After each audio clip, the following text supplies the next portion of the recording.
hard for them to miss me. Yes, I see the things that they wishing on me. Hope I got some brothers that outlive me.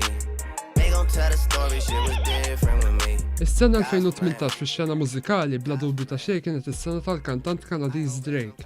Dan hekk kif huwa kien l-iżjed artist popolari tul din is-sena, biżjed minn 8 biljun stream tad-diski tiegħu. Bid-diska tiegħu God's Plan kienet l-iżjed diska popolari matul l-2018. Iżda mhux biss. Kiki, do you love me? Are you riding? Say you never ever leave from beside me.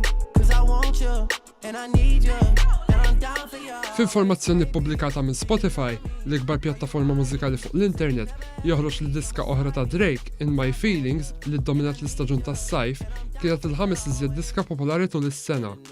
L-album tiegħu Scorpion kien l-iżjed album popolari tul l-2018. Artisti oħrajn li kienu popolari ferm tul din is-sena jinkludu l-Post Malone, Ed Sheeran u XXXTentacion, li ħafna saru jafu bih wara li nqatel fi sparatura f'Ġunju li għadda. L-iżjed artista femminila popolari matul l-aħħar sena kienet Ariana Grande, li matul din is-sena smajnija b'diski bħal No Tears Left to Cry u Thank You Next.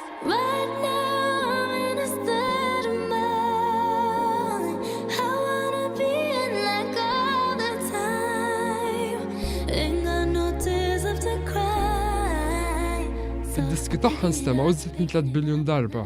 Din is-sena kienet sena tajba wkoll għal Cardi B, Taylor Swift u Dua Lipa. L-ewwel album ta' din il-kantanta mir-Renju Unit niżel tajjeb sew, tant li klassifika ma' l-iżjed 5 albums popolari fuq Spotify. L-iżjed album popolari matul l-2017, jiġifieri Divide ta' Ed Sheeran, baqa' popolari wkoll tant li għadu mal-ewwel 5. So don't call me baby unless you mean it.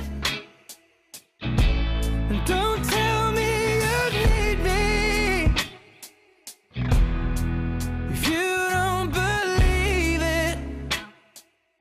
Matul din is-sena baqgħu popolari diski minn deċenji passati. Skont Spotify, id-diski Afrika ta' Toto, Take On Me tal-grupp Paha, kif ukoll Billie Jean ta' Michael Jackson kienu l-iżjed 3 diski retro popolari matul l-2018.